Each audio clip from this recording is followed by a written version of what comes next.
Hey guys, and this is Monday. This week we are going to be talking about kind of what we like slash dislike in a heroine, so you can get our various opinions about it. So I'm going to go ahead and get started. This might be a short video because there's a barbecue going on outside, and yeah, I want to eat and such. Okay, so I think it really depends on what kind of genre I'm reading for me to decide what I want in a heroine, but basically there are like some fundamental rules. As a person, I love character development. I love a character starting out as someone very, either selfish or quiet or meek or, just someone who doesn't really think much of themselves and becoming just this like kick-ass person, not only physically but emotionally and mentally. And I think that's one of my favorite things about heroines is the fact that they have so much room to grow. One of my favorite examples of this would be Girl of Fire and Thorns by Ray Carson.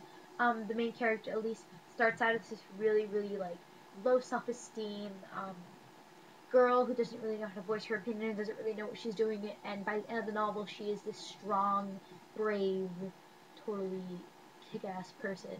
And I absolutely loved reading her story, and that's what really makes a heroine relatable and enjoyable to you. You change as you grow, and I like following journeys of people that change themselves. But when I say that it's different for each genre, I just mean that I don't expect a heroine in high fantasy or dystopian to be the same as a main character in contemporary. I feel like contemporaries have to be, it's more all about the inner emotions that become stronger and kind of learning your limits and learning from your mistakes. While I feel like high fantasy, I really want my heroines to be very active and very like ready to take on the world, at least if not in the beginning, by the end of the novel. What I hate in heroines is basically not being a heroine. Everyone calls, if a female is the protagonist in a book, everyone automatically dubs her a heroine, but that's not the case. A heroine is someone who actually acts and makes things happen inside the book. If you have a main character who's basically just sitting there and not really doing anything to move forward the plot, and it's just a bystander in all the action, she is not a heroine. She is simply, she's not even a main character, she's just simply the observer. And I do not tolerate that in the books that I read.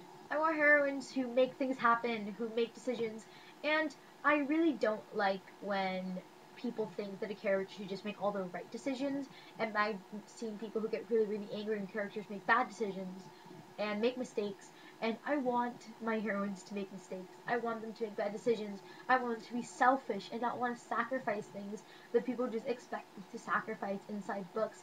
And I admire the people who do, but I never get angry at the people who don't, because I think that sometimes characters have to be selfish. I have a very, very big belief in this, that sometimes characters need to do what they want, and sometimes they can't help everyone, and sometimes they're going to have to sacrifice other people to put themselves first sometimes. And I think that's a very, very important thing in YA, to kind of show a heroine who, yes, helps people and cares about people, but also just takes a step back for a minute and wants to help herself.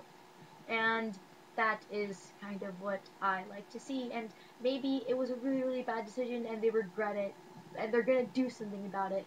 I don't want characters who are just going to have something bad happen. They're just going to sit there and do nothing about it.